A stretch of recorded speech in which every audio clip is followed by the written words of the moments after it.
ایک قبیلہ دوسرے قبیلے سے لڑتا جھگڑتا رہتا اور ایک دوسرے کو لوٹ پاٹ کرتا رہتا۔ لوگوں کو دنیاوی زندگی کے سامان پانے کا اتنا لالچ تھا کہ ان سامانوں کو پانے کے لیے وہ دھرم کی تجارت کرنے والوں، جھاڑ پھونک کرنے والوں اور دیوی دیوتاؤں کی مورتیوں کے بیچ بھٹک رہے تھے۔ اندھیر گردی، جہالت اتنی تھی کہ ہر قبیلہ، ہر کنبہ اپنا الگ الگ دیوتا بنا رہا تھا، اپنا الگ الگ خدا بنا رہا تھا۔ تو کوئی اپنے کو ہی خدا یا خدا کا بیٹا بتا رہا تھا، تو کوئی کسی کو خدا یا خدا کا بیٹا کہہ رہا تھا۔ ایسی جہالت کے بیچ اللہ نے حضرت محمد صلی اللہ علیہ وسلم کو اپنا رسول، اپنا پیغمبر بنا کر بھیجا تاکہ دنیا کے لوگ صحیح راستہ دیکھ سکیں، انسانیت کو جان سکیں۔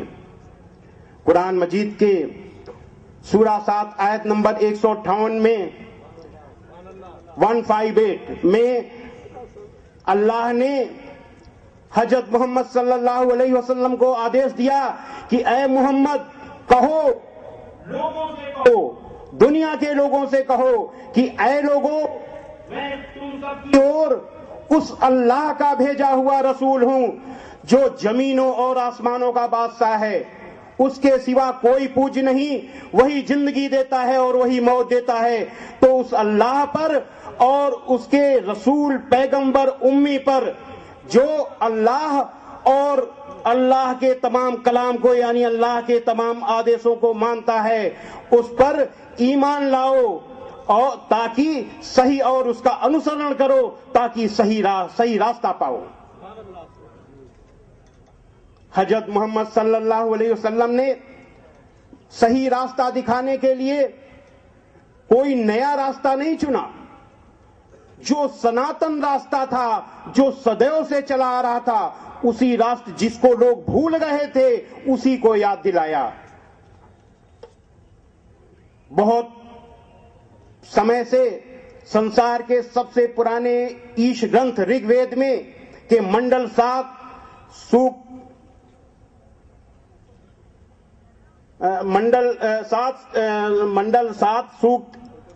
1 کا 10واں منتر ہے، اندرم وہ وشو تسپری ہوا مہے جنیبھیہ اسماکم استو کیولہ۔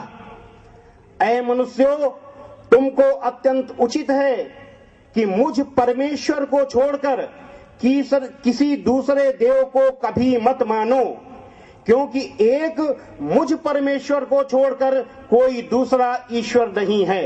اس کو شارٹ میں کریے، سنکھیپ میں کریے تو اس کا مطلب ہو جاتا ہے کہ ایک پرمیشور کے سوا کوئی پوج نہیں ہے، ایک پرمیشور ہی عبادت کے لائق ہے، لا الہ الا اللہ۔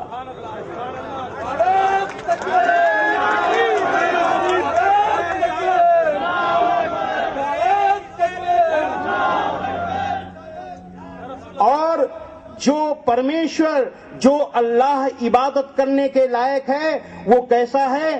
وہ نراکار ہے، وہ لوگوں کو دکھائی نہیں دیتا، لوگ اپنی آنکھوں سے اس کو دیکھ نہیں سکتے، وہ ادرشیہ ہے کیونکہ وہ نراکار ہے۔ قرآن مجید کے سورہ 6 آیت نمبر 103 میں ہے کہ نگاہیں اسے نہیں پا سکتی بلکہ وہی نگاہوں کو پا لیتا ہے۔ کینوپنشد کھنڈ 1 کا 6واں شلوک ہے، یچکشا نہ پشیتی این چکشونسی پشیتی تدیو برہم تم ودھی نیدم یدودم پاستے۔ اس کو، کس کو؟ پرمیشور کو، اللہ کو ان آنکھوں سے دیکھا نہیں جا سکتا بلکہ آنکھیں ہی اس کی سہایتا سے دیکھتی ہیں۔ اور جس اس الگ الگ ایشور کی لوگ اپاسنا کرتے ہیں وہ ایشور نہیں ہے۔ یہ اپنشد، کینوپنشد، جو بہت ہی بڑا بہت ہی مہتوپورن اپنشد ہے، وید کے 2 بھاگ ہیں، ایک ہے گیان کانڈ اور دوسرے میں دیا ہے کرم کانڈ۔ تو جو ویدوں کا جو سب سے بڑا جو آتما ہے وہ گیان کانڈ ہے، اس کو اپنشد کہتے ہیں۔ تو وید کیا کہہ رہے ہیں کہ جس اس الگ الگ ایشور کی لوگ اپاسنا کرتے ہیں وہ ایشور نہیں ہے. ایشور کون ہے؟ وہ آنکھوں سے دکھائی نہیں دیتا بلکہ اس کی سہایتا سے آنکھیں دیکھتی ہیں. وہ نراکار ہے. اور جو نراکار ہے جس کو دیکھا نہیں جا سکتا اس کی مورتیاں کیسی؟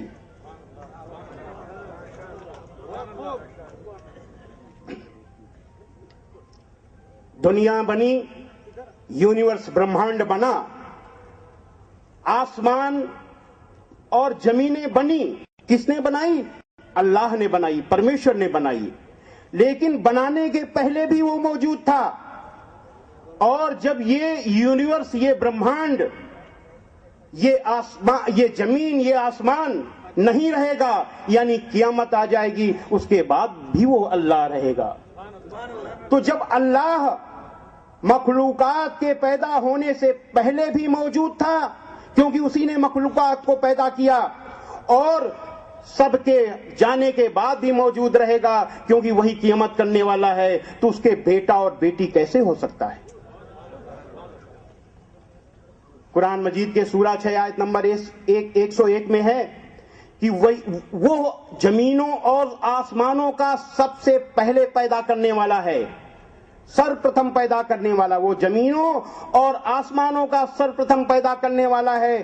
اس کے کوئی بیٹا یا بیٹی کیسے ہو سکتا ہے جبکہ اس کے بیوی ہی نہیں؟ لیکن کیا جہالت پھیلی تھی؟ کوئی اللہ کا اپنے کو خدا کہہ رہا تھا تو کوئی خدا کا بیٹا کہہ رہا تھا.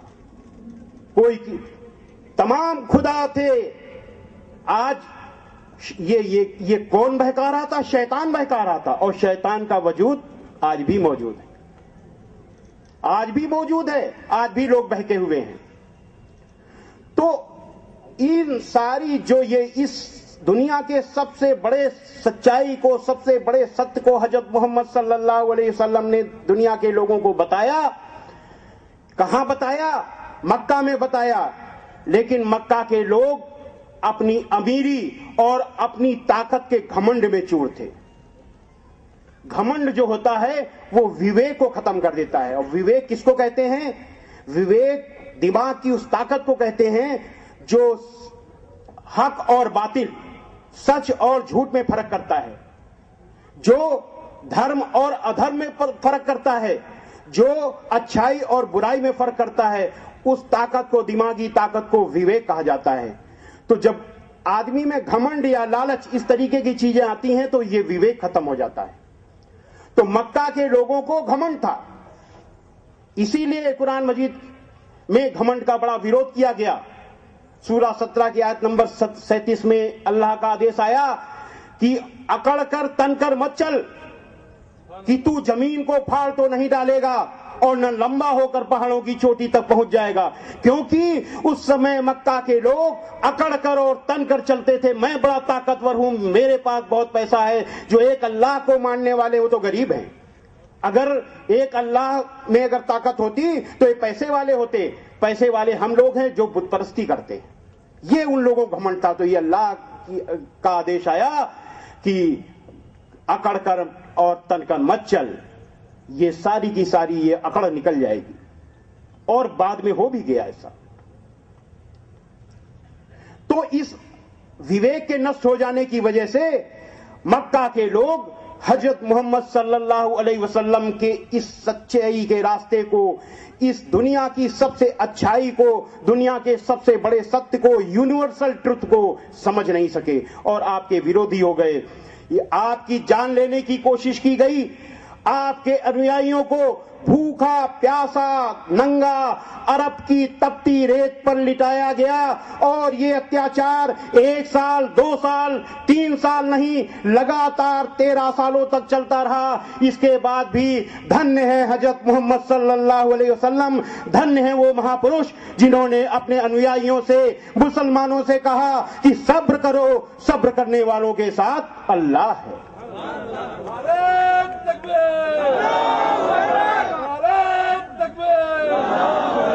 کہتے ہیں اس پہ خود عمل نہیں کرتے. اس کی جو ہے اس کے لیے کہاوت ہے، پر اپدیش کشل بہو تیرے. دوسروں کو اپدیش دینا بڑا آسان ہے، خود عمل کرنا بہت کٹھن ہے. دنیا میں ایک ہی ایسا انسان ہوا ہے وہ حضرت محمد صلی اللہ علیہ وسلم، جنہوں نے سب سے پہلے عمل کیا پھر لوگوں کو بتایا۔ قرآن مجید حضرت محمد صلی اللہ علیہ وسلم پر اترنے کے بعد آپ کے دل میں اتر گئی، دل میں اترنے کے بعد آپ کے کرموں میں، آپ کے اخلاق میں اتر گئی۔ قرآن مجید کے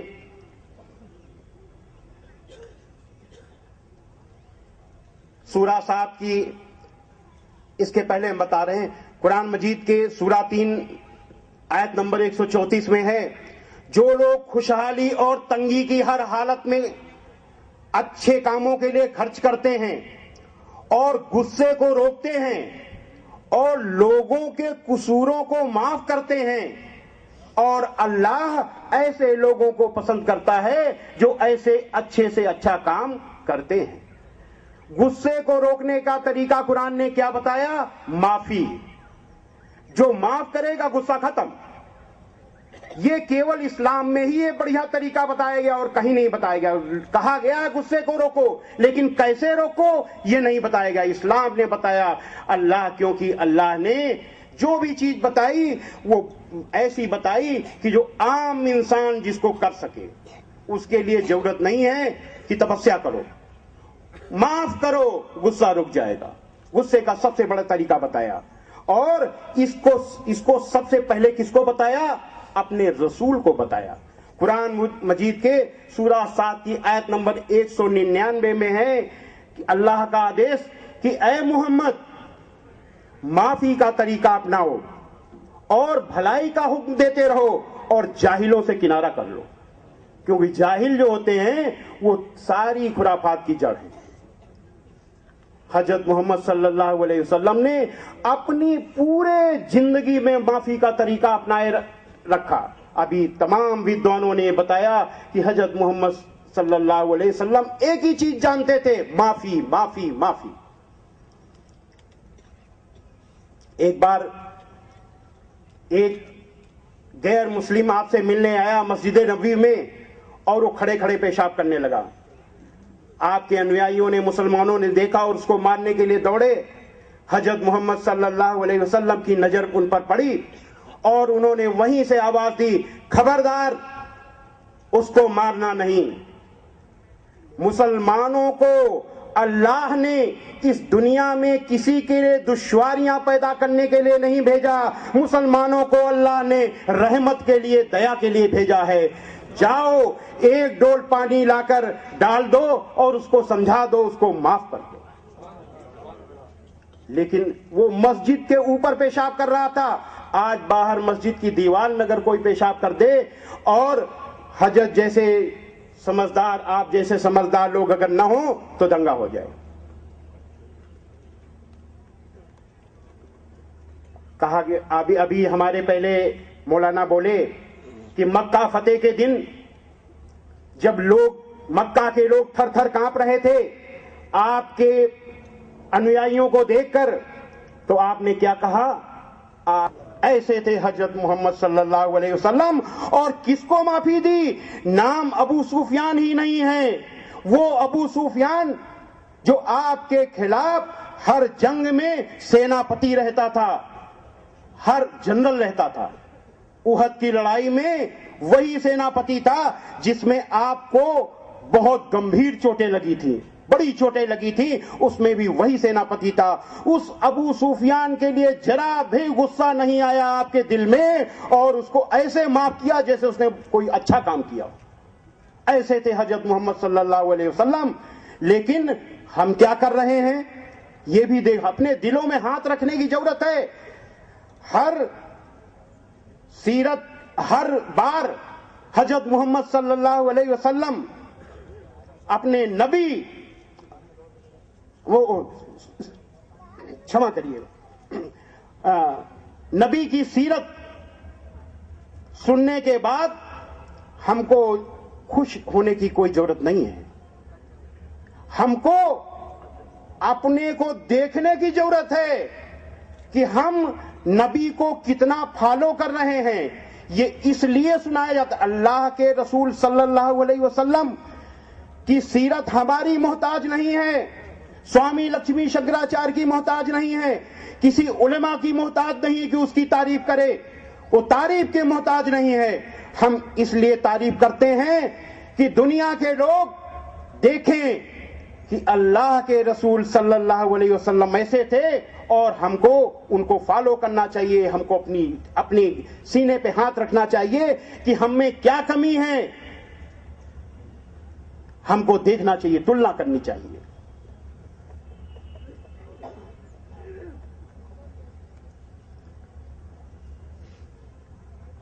قرآن مجید کے سورہ نمبر 21 آیت نمبر 107 میں ہے، اے محمد ہم نے تم کو ساری دنیا کے لیے رحمت بنا کر بھیجا ہے، کیول مسلمانوں کے لیے نہیں، ساری دنیا کے لیے دیالو بنا کر بھیجا ہے، رحمت بنا کر بھیجا ہے۔ حضرت محمد صلی اللہ علیہ وسلم کو جو آدیش ملا ویسے ہی وہ ہو گئے۔ میں نے کیا کہا کہ اللہ کا آدیش آپ کے کرموں میں، آپ کے اخلاق میں اتر گیا۔ ایک بار ایک سجن نے آپ سے کہا کہ اے اللہ کے رسول، کافروں اور مشرکوں کے لیے بد دعا کیجئے اور ان پر لعنت بھیجئے۔ آپ نے جوش میں ہوش قائم رکھنے کا حکم دیتے ہوئے کہا کہ اللہ نے مجھے لوگوں کو لعنت بھیجنے کے لیے، لوگوں کو بد دعا دینے کے لیے نہیں بھیجا، اللہ نے مجھے رحمت کے لیے بھیجا ہے۔ بدر کی لڑائی میں آپ سنے بھی ہوں گے شاید، 313 قیدی باندھ کر لائے گئے، مسجد نبوی کے کھمبے میں باندھ دیے گئے۔ اس کے بعد رات ہو گئی، دیر رات آپ کے ایک انویائی اٹھے اور انہوں نے دیکھا کہ حضرت محمد صلی اللہ علیہ وسلم بڑی بے چینی سے مسجد نبوی میں ٹہل رہے ہیں۔ اس نے ڈرتے ڈرتے پوچھا کہ اے اللہ کے رسول، آپ نے ابھی تک آرام نہیں فرمایا؟ آپ نے کہا ان قیدیوں کا دکھ مجھے دیکھا نہیں جا رہا، جب یہ نہیں سو رہے تو میں کیسے سو سکتا ہوں؟ یہ انسانیت کا اس سے اچھا نمونہ اور کوئی نہیں ہو سکتا۔ قیدیوں کے دکھ کو دیکھ کر آپ کو نیند نہیں آئی۔ ایسے تھے حضرت محمد صلی اللہ علیہ وسلم، اور ایسے دیالو، ایسے رحمت والے تھے۔ ایک بار ایک غیر مسلم آپ کے ہاں مہمان بنا اور اس کا کچھ پیٹ خراب ہو گیا، اس سے رات سوتے سمے اس سے پخانا ہو گیا۔ صبح جب تڑکے اس کی نیند کھلی تو اس نے دیکھا پخانا کر دیا، بڑا شرمندہ ہوا، بڑا شرم اس کو آئی، اور اسی شرم میں وہ جو ہے تڑکے ہی بنا بتائے اٹھ کے چلا گیا۔ کافی دور گیا، جب اسے تھوڑا ہوش آیا، جب نارمل ہوا تو اسے یاد آیا کہ ارے ہم تو اپنی تلوار بھول آئے۔ تو تلوار قیمتی تھی، تلوار پانے کے اس میں وہ پھر سے واپس لوٹا۔ جب آپ کے نواس کے نزدیک آیا تو اس نے دیکھا کہ حضرت محمد صلی اللہ علیہ وسلم اس بستر کو صاف کر رہے ہیں جس میں اس نے پخانا کر دیا تھا، اور آپ کے ایک انویائی کہہ رہے ہیں اے اللہ کے رسول، یہ آپ کیا کر رہے ہیں، یہ مجھے کرنے دیجئے۔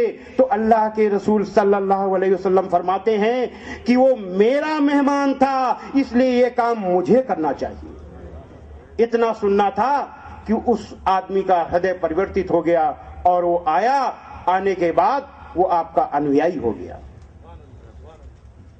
حضرت محمد صلی اللہ علیہ وسلم نے لوگوں کو تلوار سے نہیں جیتا، لوگوں کو اپنی سچائی سے جیتا، اپنے اخلاق سے جیتا، اپنی انسانیت سے جیتا اور انصاف سے جیتا، ہردے پریورتت کیا۔ ایک آپ نے فرمایا کہ اللہ کی قسم وہ مسلمان نہیں، اللہ کی قسم وہ مسلمان نہیں، اللہ کی قسم وہ مسلمان نہیں۔ آپ سے پوچھا گیا کون ہے اللہ کے رسول؟ آپ نے فرمایا وہ جس سے اس کا پڑوسی پریشان ہو۔ آج مسلمانوں کی سب سے بڑی ذمہ داری ہے کہ وہ دیکھیں کہ کیا وہ نبی کے بتائے راستے پر چل رہے ہیں، نبی کے دکھائے راستے پر چل رہے ہیں۔ نبی نے غصہ تھوکنے کے لیے کہا، لیکن مسلمانوں کا غصہ پوری دنیا میں مشہور ہے۔ نبی نے انصاف کیسا کیا؟ قرآن مجید کے سورہ 5 آیت نمبر 8 میں ہے کہ اے ایمان والو، خدا کے لیے انصاف کی گواہی دینے کے لیے کھڑے ہو جایا کرو۔ لوگوں کی دشمنی تم کو اس بات پر تیار نہ کرے کہ انصاف چھوڑ دو۔ یعنی اگر تمہارا دشمن ہے، مجھے رات بھر نیند نہیں آئی، تیرے اوپر اتنی غصہ لگی، مجھے رات بھر نیندیں نہیں آئی۔ ہم نے کہا کیوں نیند نہیں آئی؟ کہنے لگا تو نے وہ چیز لکھی ہے جو ہے ہی نہیں، سب غلط لکھا ہے، تجھ کو پیسہ ملا ہے، مسلمانوں سے کتنے کروڑ ملا ہے۔ ہم نے کہا کیا بکواس کر رہے ہو؟ تو بہت ناراض ہوا۔ ہم نے کہا تمہارا نام کیا ہے؟ کہ نام پوچھ کر کے کیا کرے گا، ہم کہاں سے بول رہے ہیں، بجنور سے بول رہے ہیں۔ اس کے بعد اس نے فون رکھ دیا۔ میں نے بہت سے لوگوں سے کہا، دعوت اخبار ایک دلی سے نکلتا ہے، اس میں پورا سب اس کا موبائل نمبر بھی نکلا۔ ایک بار ایک اور فون آیا صبح دن میں، وہ کسی سوامی کے تھا، انہوں نے بڑی گالی گپتا جان سے مارنے کی دھمکی دی۔ اس کی ہم نے رپورٹ بھی لکھائی۔ وہ رپورٹ لکھنؤ میں 6 مہینے سے دفن ہے۔ بجائے اس کو بلانے کے، پولیس ہم سے کبھی دروگا بلاتا ہے، کبھی دیوان بلاتا ہے، کبھی سی او بلاتا ہے، ایک بار نہیں 2 بار بلاتے ہیں اور اس کو گھما رہے ہیں۔ لیکن ایسا کیوں ہے؟ کیوں لوگوں کو ایسا بھرم ہو رہا ہے کہ ہم نے جھوٹ لکھا ہے؟ اس کی وجہ وہ جو دیکھ رہے ہیں، دیکھنے کے بعد ان کو لگتا ہے کہ اسلام کے بارے میں جو لکھا ہے وہ جھوٹ ہے۔ اس میں غلطی ان سے زیادہ غلطی ہم لوگوں کی ہے، کیونکہ ہم نے جو لکھا ہے ویسا اخلاق نہیں ہے کچھ لوگوں کا۔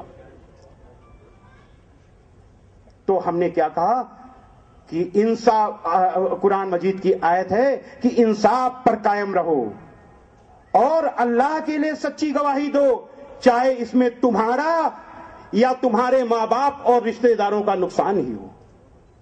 تو صحیح بات کے لیے کھڑے ہو جاؤ۔ اسلام کے خلاف اگر کوئی کام کر رہا ہے، کوئی بھی ہو، وہ مسلمان نہیں ہے، اس کا نام بھلے ہی مسلمان ہو، وہ اللہ کی نظر میں اسلام سے خارج ہے۔ ہم سے لوگ کہتے ہیں کہ آپ مسلمان کے بارے میں ہی کہتے ہیں، کیوں کہتے ہیں؟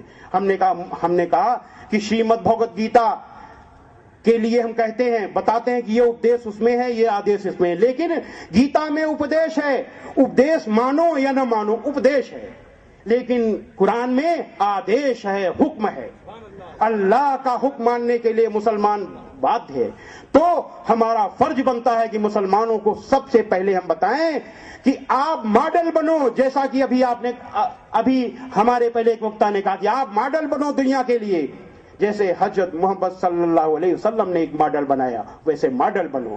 دنیا واہ واہ کر اٹھے گی اسلامک کے ساتھ جو آتنکواد کا نام، اسلامک ٹیررزم نام کی چیز، دنیا میں اس کا کوئی نام لینے والا نہیں رہے گا۔ کیوں؟ جو کہے گا وہ مار کھائے گا۔ کون لوگ ماریں گے؟ مسلمان نہیں، غیر مسلم ماریں گے کہ مسلمان اتنے اچھے ہیں، تم یہاں جھگڑا لگانا چاہتے ہو، فساد کرانا چاہتے ہو، وہی لوگ وہ لوگ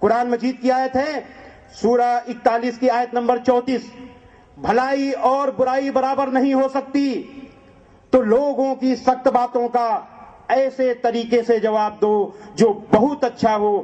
ایسا کرنے سے تم دیکھو گے کہ جس میں اور تم میں پہلے دشمنی تھی، اب وہ تمہارا گہرا دوست ہے۔